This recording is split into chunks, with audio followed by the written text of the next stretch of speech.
Okay, so I think a good way to start this off is by talking about the clonal selection hypothesis, which sets the teaser for the presentation to follow. So, what does the clonal selection hypothesis say?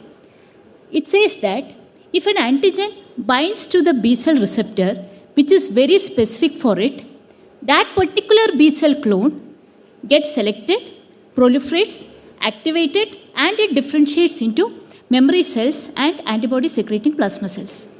Now, the most important point is not that. The most important point here is that all the B cells which arise from this clone, as well as the final antibody secreting, as well as the final antibodies that are produced, have the same receptor as the initial B cell. It is important to get this nuance right. So, for this, Nobel Prize was awarded in 1960 to Sir Frank Burnett and Peter Medawar. Now let us briefly talk about type of B cells. This has already been mentioned, so it is easy. So you have B2 and B1, and in B2 you have the follicular B2B cells, which are the other. When we generally say B cells, we are implying that they are the follicular B2B cells. They have IgM and IgD on the surface, and they are found in B cell follicles, and these constitute the recirculating B cells. Next B2 cell is the marginal zone B2B cell. This has IgM and CD21 on its surface, and as the name implies, it's found on the marginal sinus. From B1, you have the B1B cell. IgM and CD5 are present on the surface, and this is the self-renewing population in peritoneum and mucosal sites.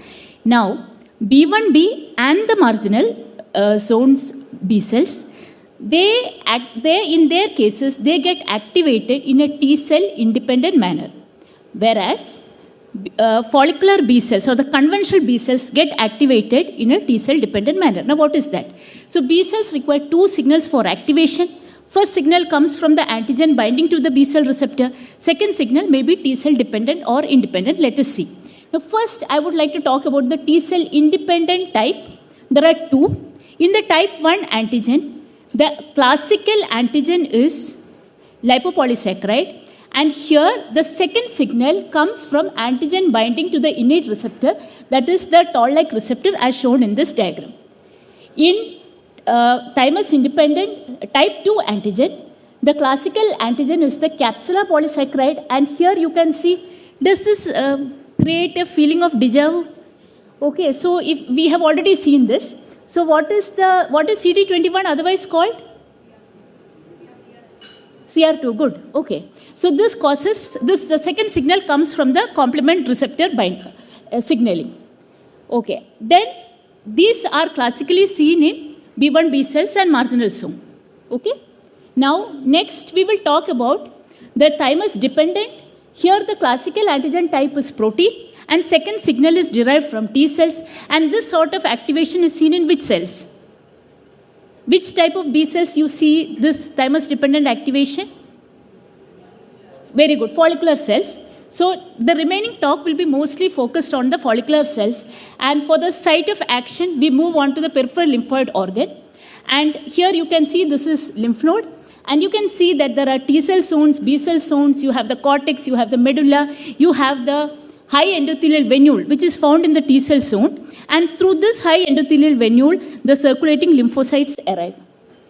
So there are different ways in which the B cell encounters the antigen. So one of the ways is when it sees the antigen that is captured by the macrophages in the subcapsular sinus. The subcapsular sinus is seen just beneath the cortex. Sorry, I'm not able to point, but you can see the macrophages in the subcapsular sinus. Now once the B cell encounters the antigen, it doesn't not know what is to be done. So it takes the T cell helps, goes and meets the T cell in the periphery of the B cell and the T cell zone. There the T cell decides that till we come up with more sophisticated weapons, we need to have the plasma cells to act immediately.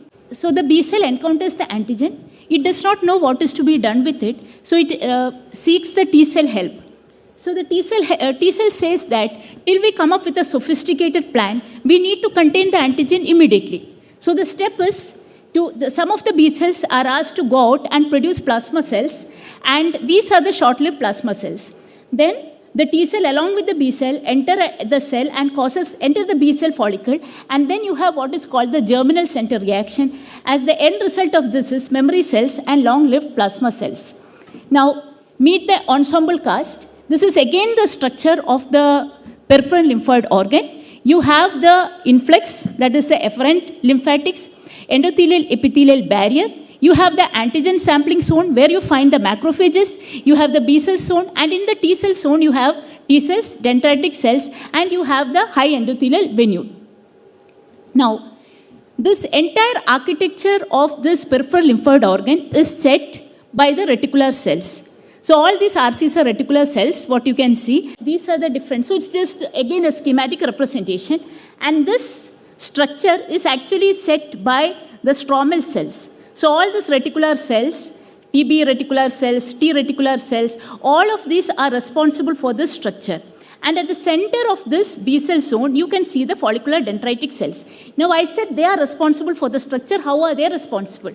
In the B cell zone, the reticular cells secrete CXCL13, and the receptor for CXCL13 is CXCR5, which is found on the surface of the B cell.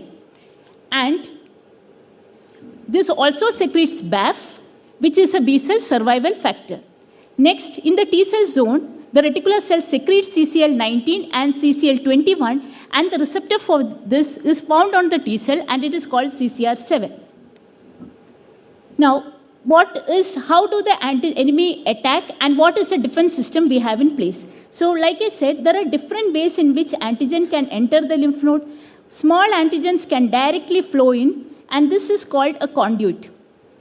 And larger antigens are presented either by, this is the macrophage that is there in the subcapsular sinus, or you can have the dendritic cells also presenting antigen to the B cell.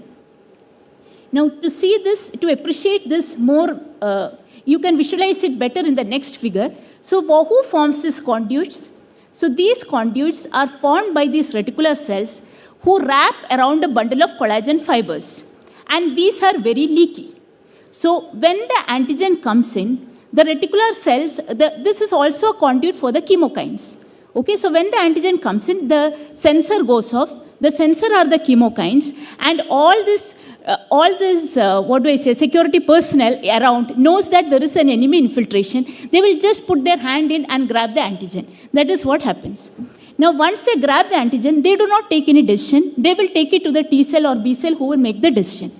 Okay. So, does anyone know what this is? And do you see any similarity? I don't know if an immunologist was behind the architecture, but this looks so shockingly similar to the B cell follicle. And what is there at the center of this? What is the cell at the center? See the shape and guess.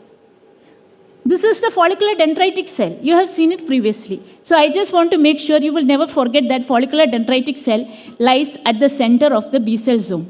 Okay. And if you look at this very carefully, these are just like the conduits. So now, let us say the story. You imagine that the Pentagon is getting infiltrated. So enemy enters through these conduits. There is security personnel everywhere. As soon as the enemy infiltrates, the sensor alarm goes off.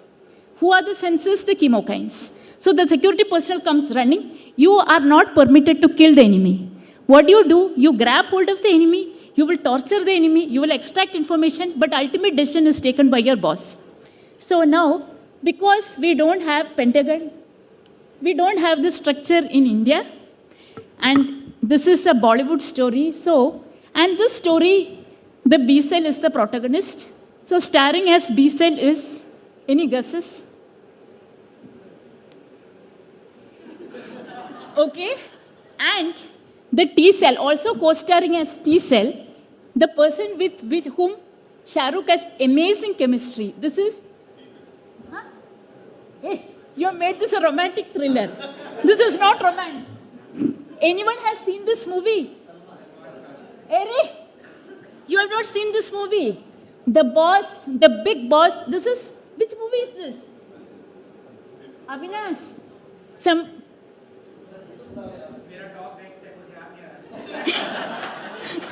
So, the big boss, somebody said that. This is Pathan. So the big boss with whom he has fantastic chemistry is... So if you have not seen, very sorry if you have not seen Pathaan, at least if not for sake of Shah Rukh, for sake of immunology, you should have seen Pathaan. John Abraham is the most classic example of autoimmunity. Okay, in the movie. You must see the movie now. Okay, so why I said this, the relation of B cell and T cell is like this. Okay, if you have seen the movie, you will appreciate it better, but nevertheless. So you need to have fantastic chemistry, B cell and T cell. And yeah, you need to have fantastic chemistry, and they have not come together just like that. Now this story is actually the prequel to Pathaan, because in this story, we will see how Shah Rukh was selected by Dimple, and he was turned into the super spy he becomes in Pathaan. Okay, so don't get distracted. Come back to the lymph node. So here. Now, in this lymph node, we are going to track the movement of the B cell, okay? Now, the B cell, I said, will enter through the high endothelial venule, and you can see the B cell will move. It will go to the edge of the lymph node. Why should it go to the edge of the lymph node? It takes its work very seriously. It has to scan the entire breadth of the lymph node for antigen. So, somewhere along this way, it will meet the antigen. And why does it move inside? You can see it is moving because of the presence of CXCR5 on the surface. It moves to the edge because it now has EB12 on its surface. You don't have to memorize this, but it is just to appreciate the beauty of the process. Now, somewhere along this pathway, it meets the antigen. Now, once it has met the antigen, what is the next step? It has to process the antigen, and it has to make a PowerPoint presentation to T cell. Okay? So, then if it has to meet the T cell, it has to upregulate. What will it upregulate to meet the T cell? It has to upregulate CCR7. Okay? So it will upregulate CCR7 and come and meet the T cell zone at the periphery. This is the T cell zone in pink. So here what you can see is action choreography is done by chemokines. Okay? And these are you already know about CXCR5 and CL13 and CCR7, CXCL19. So what I've introduced here is EB12. That takes it to the edge of the follicle. So 6 hours post-antigen stimulation, this B cell has processed the antigen and it is ready to present to the T cell. Now, what happens? What changes inside a B cell when it encounters the antigen? So what you can see is, here you have the antigen presenting cell, you have the B cell receptor, and then if you remember how beautifully Dr. Sakir has told about the clustering, this is easy to follow. And because of this clustering, you have what is called the B cell immunological synapse. There are 3 zones. The center zone is formed by the antigen BCR complex. This is surrounded by integrin. And the final cluster is the distal supramolecular activation cluster is made of actin. Now, what does this meeting the antigen do to the B cell? So this will increase the expression of CCR7, increase the expression of co-stimulators, and receptors for T cell cytokines are upregulated, and anti-apoptotic proteins are upregulated. So what I want to say is, BCR signaling in TD antigens, what is the role? The role is to enhance antigen presentation and cause migration of antigen-specific B cells towards the T cell zone. So one important thing we need to understand here is, unlike T cell has no time to see the entire antigen. B cell has time, and B cell is junior. So B cell will see the entire antigen, will present one part of it to the B cell. Okay, and so this is a very important process. So this I have detailed. Just to reorganize, you have the B cell zone, this is the T cell zone, and they meet at the border. Now the important question is not that, can B cell meet any T cell and get activated? Why did I say that B cell and T cell should have sparkling chemistry? Can it meet any random T cell? So how will it identify the T cell? From this millions and billions of T cells and B cells, how will they identify each other? So we have to get this nuance right. So flashback, T cell has already seen the enemy that it is infiltrating. Who gives this information to the T cell? The dendritic cell. So dendritic cells are chamchas of T cells who will always, they are like kabris, they will always pass on information. So the T cell already knows that this antigen is coming, and the B cell who is smart enough to show me this presentation, I will select that B cell. So that is how Dimple selects Shahrukh. Okay, so instantly, because T helper cell has already seen this peptide, when B cell comes with this presentation, they know that this is the one I'm looking for. Okay. So this part you already know. Now, how does this work? You know that MHC peptide and TCR combination, CD40 ligand binding. Then the T cell will get activate and secrete cytokines, and the B cell will develop receptors. So whatever, if you have seen the movie, whatever code, secret code is given by Dimple, Shahrukh will intercept. Anyone has seen the movie? This is the scene in Russia. So this is the scene in Russia, if you can follow. So he is the other T follicular helper cell sent to help. Okay. So, all right. So coming back. So because of this activation, what happens? There are two main things that we need to know. So first step is, outside the germinal center, there is one important step we need to know. What happens here is isotype switching. And second, inside. So outside the germinal center, one process is isotype switching. And inside the germinal center, you need to know one process, that is somatic hypermutation or affinity maturation. Okay, so first we will talk about class switch recombination or isotype switching. So if you are reading the earlier books, the concept has changed now. Okay, the recent paper says that class switch recombination occurs predominantly outside germinal center. Okay, and it occurs in the early stage of T-B cell interactions. This process can happen with or without T cell help. So CSR continues in germinal center to a limited extent.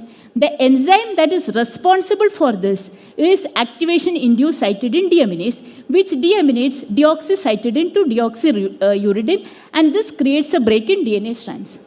So what exactly is class switch recombination? So the B cell which was producing IgM so far, now under the influence of CD40 ligand and cytokines, it will switch and produce immunoglobulins of other classes. This is very important because we know that they have specific effector functions and some of them act at specific sites. And who actually determines which immunoglobulin should be produced? So this message is given by the cytokines.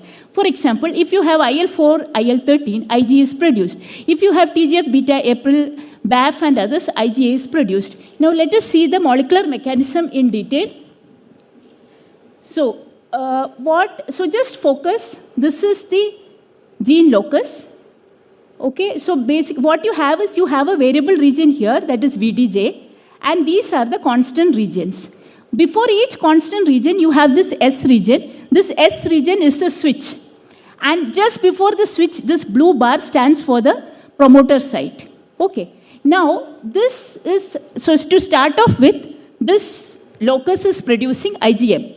And if you look at this last one, you know what is going to be produced is IgE. Now, if Ig has to be produced, what is required? First, that part should be transcribed. After this part is transcribed, AID is the enzyme. It will cut at the switch site, and then you can combine this IgE mRNA to the VDJ. So that is how switch happens. Okay. So you know that this should be transcribed and then switching. Who will ensure that this should be transcribed? Who? If IgE has to be the final product, who will? Sorry? Which cytokine? That we know. Which cytokine? IL-4. Okay. So, this is what happens. So, IL-4 is the cytokine. This signaling causes transcription of this part, and then this 40 ligand will cause AID, and this will cause the cutting at this region. Now, what will happen? So, you know that this is required for isotype switching. Now, you tell me what will happen if this mechanism is deficient. So, all this will cause hyper IgM syndrome. Okay. Now, to reorient, what all have we completed? We have gone through this we know class switch recombination. Now we know that the B cells will proliferate outside the follicular, outside the germinal center, and that is what gives rise to the short-lived plasma cells. These are very important because till you have a foolproof final plan, so these antibodies will take care of the enemy. Okay. So, memory, what is shown recently is that this can also give rise to memory B cells, and the third fate is that these cells enter, and what happens in the germinal center is the next question. So, germinal center, there are two zones. You have the dark zone, you have the light zone. In dark zone, you have centroblast. Blast is black, is dark. Okay? And what happens in the dark, okay, and in the light zone, you have the centrocyte. Light rhymes with sight. Okay? Then, what happens in the dark zone? Like what we do before the exam, intense preparation, burning the midnight oil. So, dark zone is the preparatory phase. Okay? And the light zone is the selection phase. Okay? So, what is going to happen is, the B cells who enter here will go through another round of selection. Okay? Now, when these B cells enter the dark zone, they have to give up all their laurels, medals, whatever they have received so far. Okay? Because now you are on your own, and this is how you prove your true worth. So like I said, Shah Rukh will enter here. He does not have anything to prove. He has to prove his worth. How will he prove his worth? There is a process that happens in the dark zone, and this process is called somatic hypermutation. Okay? And at the end of this somatic hypermutation, you will enter the light zone. So first, let us talk about somatic hypermutation and affinity maturation. And this is a mutation. It's a good mutation. So what happens during somatic hypermutation? Very important to remember that this process happens only in the germinal center.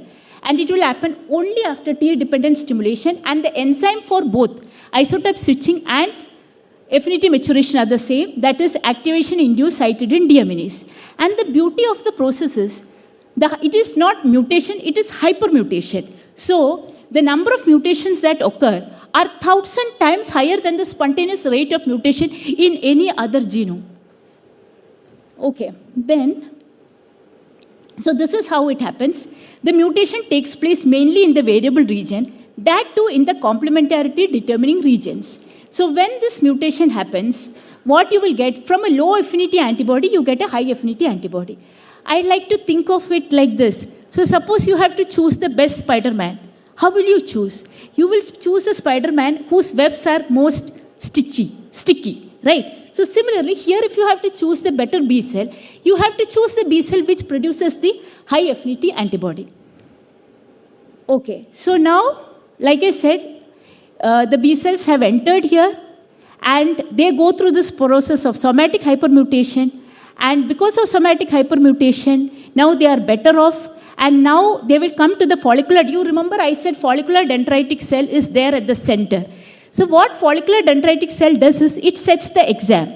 The exam is, the follicular dendritic cell will be studded with antigens. Okay, now all these B cells have to compete amongst each other.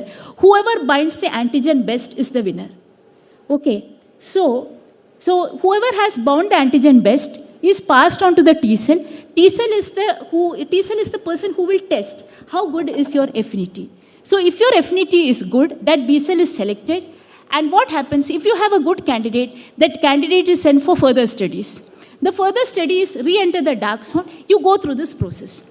So you will go through this process multiple times. And because Shah Rukh Khan is our super spy, he would have gone through this multiple times. And the B cell who goes through this multiple times will end up as the long-lived plasma cell. Okay, so this will emerge out of the germinal center last of all. Whereas the B cells which are not as good will exit a bit earlier as memory B cell. The other fate that can happen is, they again go through this process over and over again. This process is stimulated by the presence of transcription factor, that is BCL6, which induces the enzyme AID. Now, we have to speak about follicular dendritic cell. This is a stromal cell. It is found only in lymphoid follicles. It expresses complement receptors CR1, CR2, CR3, and the FC receptor. And because of this, the follicular dendritic cell is studded with antigen-antibody complex. Main function is reservoir of antigens for B cells in germinal center. And the beauty of FDC is it can retain antigen for weeks, as opposed to macrophages, which can only hold it for few days. And FDC secrete factors which are important for survival of B cells within the lymph node. Now, this is where, this process in a bit more detail. So you can see that this centroblast after somatic hypermutation, the one with blue has high affinity, so it will bind to the antigen very tightly. The others who cannot bind will die by apoptosis. And what is selected, like I told you, will go for re-entry. And so this is called the Darwinian. It's the survival of fittest. So this is Darwinian microcosm. And the other cell we need to know here is T follicular helper cells. And T follicular helper cells and the B cells, they stimulate and induce each other. This is Shah Rukh and Salman in the movie. Okay?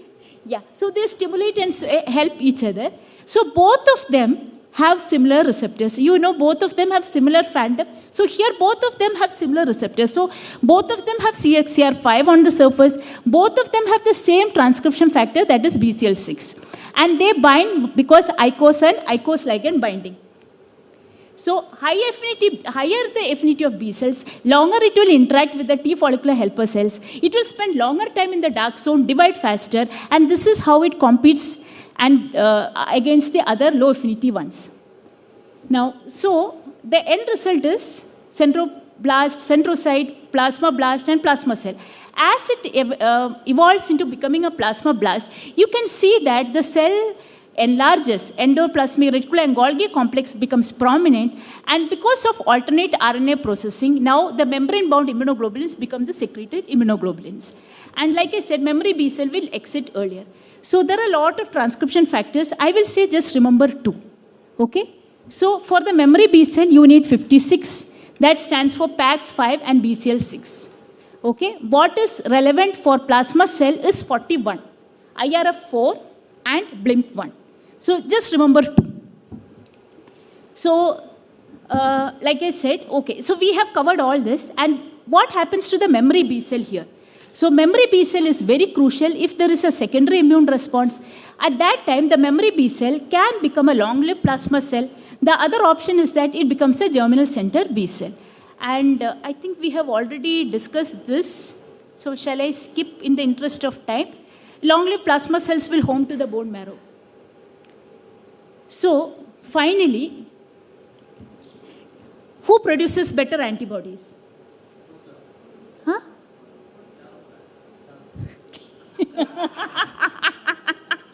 Okay, so what are the differences? So you know that TD antigen will produce better antibodies.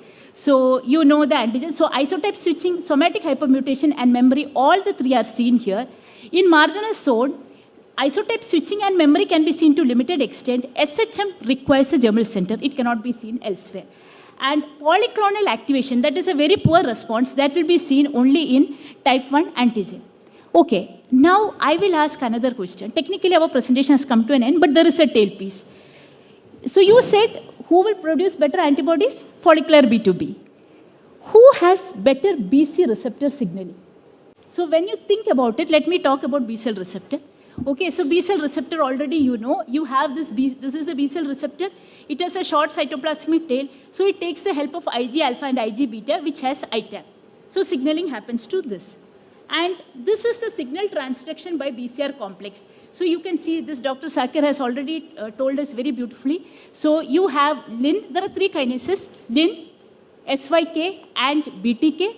Then you have the phospholipase C2, you have RAS, and ultimately what you have is the PIP2, which gets cleaved to form IP3 DAG. IP3 causes calcium release, and you have this RAS, distal to that you have all the other kinases, and finally you get the transcription factor. Have you found the answer? Who has better BCR receptor signaling? You look at this cell. Which is this cell? Which B cell is this? Very good. So you should think, why I did not talk about this when I said about follicular B2 cell. I never showed you the detail of diagram because it cannot do effective BCR signaling, right? So effective BCR signaling is done by the marginal because you need this stimulus. That is why what is important? Which receptor is important? CR2. Very good, fantastic. So, and finally, last slide, we should say one word about negative regulation of B cells. So negative regulation of B cells is because of this item domain, and this is seen by FC receptor 2B, and this is CD22. So CD22 binds to sialic acid, and you can see that there is this item domain, and here you can see this FC gamma receptor. It binds to the FC portion of the antibody. This antibody is already bound to the antigen. So what this SHP2 does is that it will strip all the activating phosphate groups. So previously we were saying ITAM will phosphate everything. So this can just take away that phosphatase from all, and that is how it will cause negative signaling. So with this, we will come to the end of this presentation. Thank you. Thank you, Sandhya. Shahrukh was the best. So all of you would have told Ki everybody should watch Pathan before coming for the class. It's fantastic. It stimulated all of us. So only one doubt.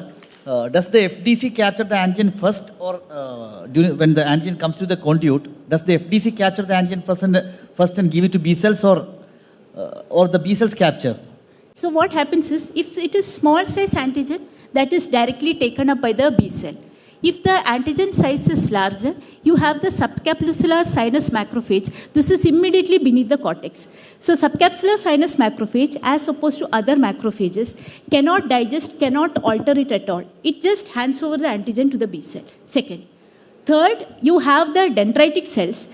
So if you have to get into the nuances, suppose the B cell has an antigen for which it is not specific for. What they will do, as the B cell enters the follicle, it will hand over the antigen to FDC and go on its way. Because it can happen sometimes the B cell. So it is just, a depositing center. Okay, so if you have an antigen, you're not. So because B cell is also an antigen presenting cell. So it has the antigen. It knows that this is of no use to me. I will just hand over to follicular dendritic cell. So for FDC will keep it as safekeeping till the correct B cell comes by. Fantastic. And then it gives? Yeah, then it will give. But FDC also can give antigen to B cell. That's what I'm asking. Yeah, FDC can. Can give. FDC has this loaded just to present antigen to the B cells. Great. And actually, germinal center is identified histopathologically by identifying the follicular dendritic cell. So you look for CD21 marker, that is how you will identify.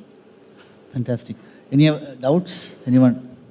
Presentation was better than the movie, man. You're not getting 1,000 crore for it. Sorry? You're not, Shinoy sir is not giving you 1,000 crore for that. He might. That's a good wishful thinking.